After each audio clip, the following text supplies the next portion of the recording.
Alright, Commerce does work because I can break it down into these simple words. Create, organize, network, apply, research, travel plans, innovate, setup, and sales and taxes. These are topics we are going to cover one by one.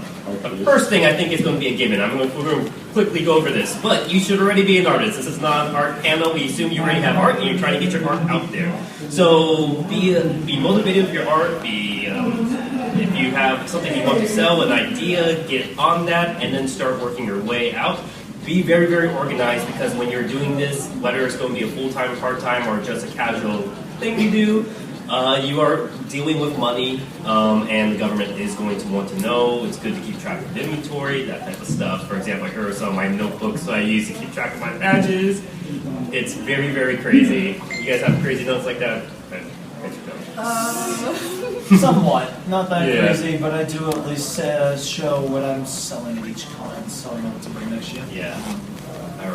Alright, so here's our first of our collaborative parts, networking, which is what I'm doing here. I have two of my vendor friends up here to help me, and it's great because I think we all have been vending for different periods of time, but I think by this point we've already kind of settled into our own way of how we like vending. And I think we could all say we were assisted by someone else who came before us, who helped, I guess, gave us the tips and the trades of working around. We're also all parts of probably the same vendor groups. Initially, there was a vendor group on Skype. There's now currently a vendor group on Discord. There's also vendor groups on Facebook and other sites like that. So it's good to find one of these. Okay. Yeah. I agree. All right. Okay. Definitely always have like someone that you could kind of keep along with. Usually going with friends to start is a good way, but A sure lot of you'll go into. a lot of the groups are like more anime focused, and some are furry focused. The anime ones are a little bit better because it's larger, so you have more to network. In fact, it's good because, for example, let's say you don't know how to order lanyards. You don't know where to start to find lanyards. Sometimes in these groups, they'll be doing group orders. Like, hey, I'm going to order wall scrolls for BronyCon. If you guys chip in, it can cut down the cost on group shipping if we do that. So a bunch of artists will then pitch in and submit their files together. So it can be shipped to the hotel together. And when everyone's splitting the shipping costs to the United States, since a lot of times these art prints are coming from overseas, it cuts down on cost. So it's a great way to find places to network and new products to get made if you don't know where it is. Yeah.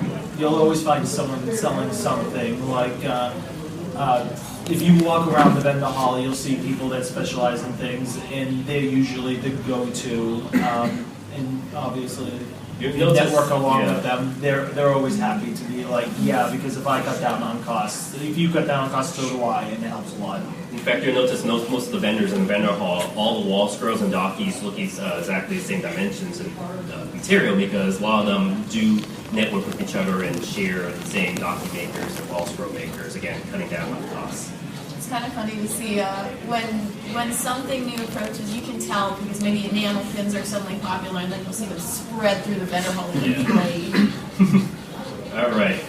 So here's something I remember I vented with you a bit when after San Japan, she invited me over her house, very, very nice, and we were chatting about applying for cons because we were both living in Texas around that time, and there's a lot of nice cons in Texas. In Japan, Furry Fiesta, Nightmare Nights is already over though, A-Con.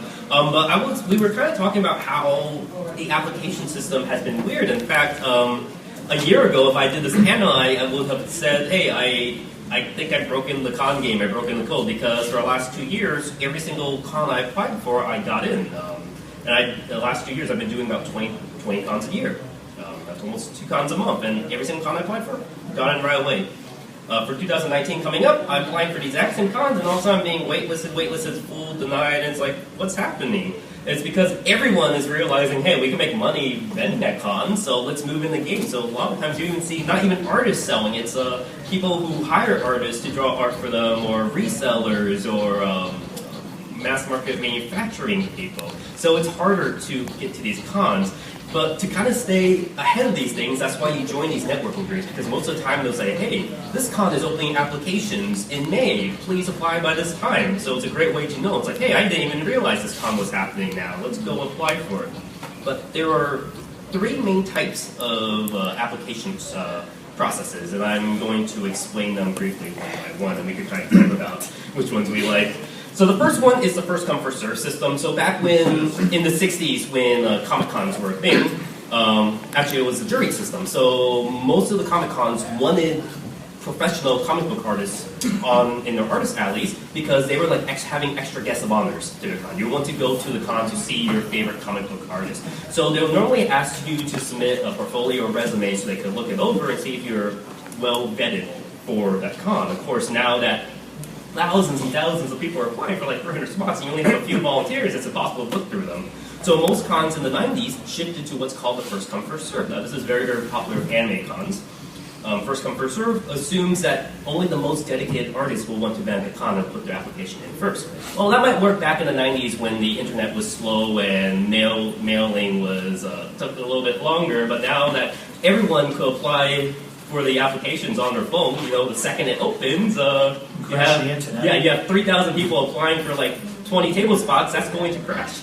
So most cons have shifted to the lottery system, which is probably the great equalizer is a little bit more fair. So a guy who works on the official Batman comic and someone who draws Homestuck art on DeviantArt will have equal chances of getting into the lottery system. Again, it might not be fair to the guy who's a little bit more professional, but it's the only way to kind of, even the playing field.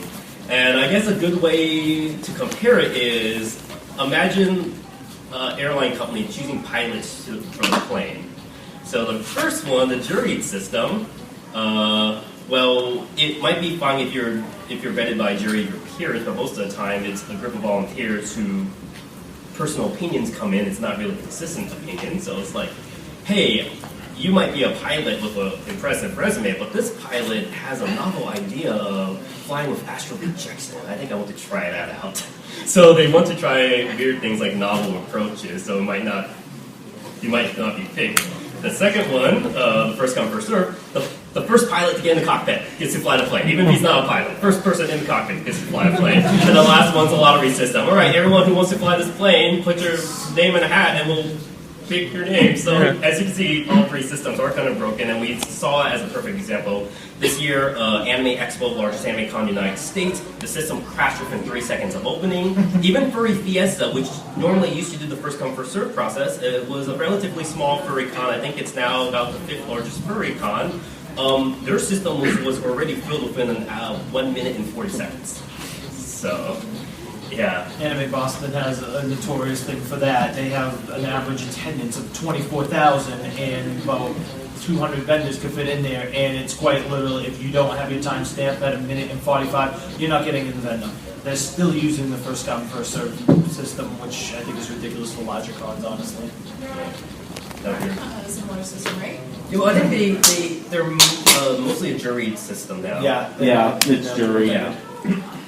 Yeah, I remember it was maybe BronyCon, or I was at a concert and they had their applications open, and I was trying to real quick tap on my phone, and 2 minutes, and it was full.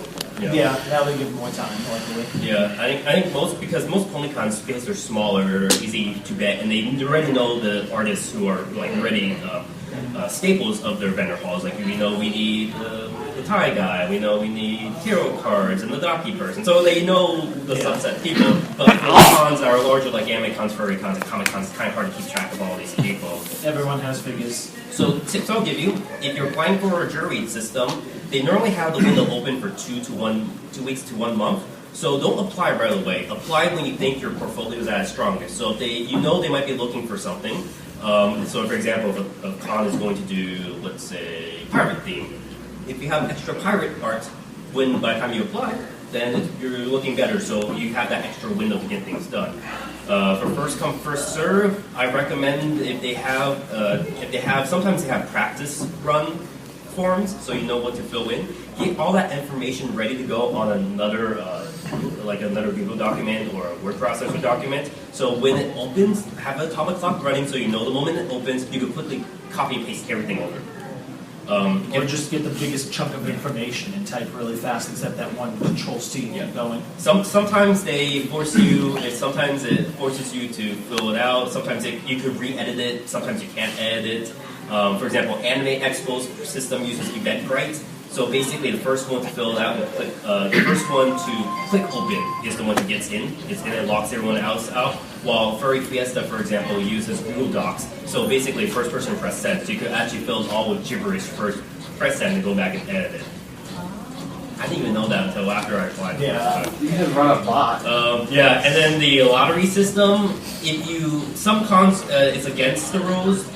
But some cons they allow studios. So if you apply as an individual artist and then you are in a bunch of artist friends already have your own art studio and the art studio applies separately, that kind of increases your chances to get in, but most cons don't allow that, or they ask you to state if you are part of the studio that's applying.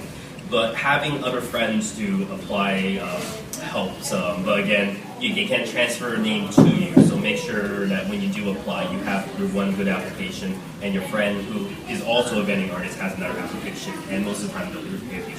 always check them once. Right, which comes to our next thing, research. Research what types of cons you want to vend at. Now, I know you guys are all here because you like My Little Pony, and I'm assuming you guys want to draw My Little Pony art. But sometimes because quote-unquote Ponygons are dying, you might not be able to do as much Ponygons anymore. So like me, you have to start branching out and do other cons, like Comic Cons, Anime Cons, and Furry Cons. Other cons are better suited to different types of artists. So for example, if you don't like fan art, if you like drawing your original characters, your own original designs, have your own original webcomic, Comic Cons are the best place for that. In fact, most of the times, they don't even allow you in the artist alley if you are selling fan art. You have to have your own original indie comic or indie work to be able to sell.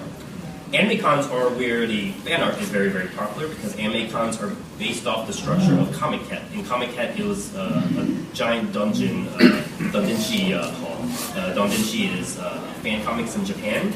So the entire system of anime cons are based off the idea of being able to draw and sell fan art. And furry cons, if you don't want the big giant setups and stuff, if you just want one little sketchbook and a pencil and do on-site commissions, furry cons are the best place for that. Unless you're doing fursuits, then Yeah, you need a big stuff thing. anyway. So there are some things. Now I said about the idea of fan art, know your legal rights. I'm not a lawyer, so I can't advise you on that.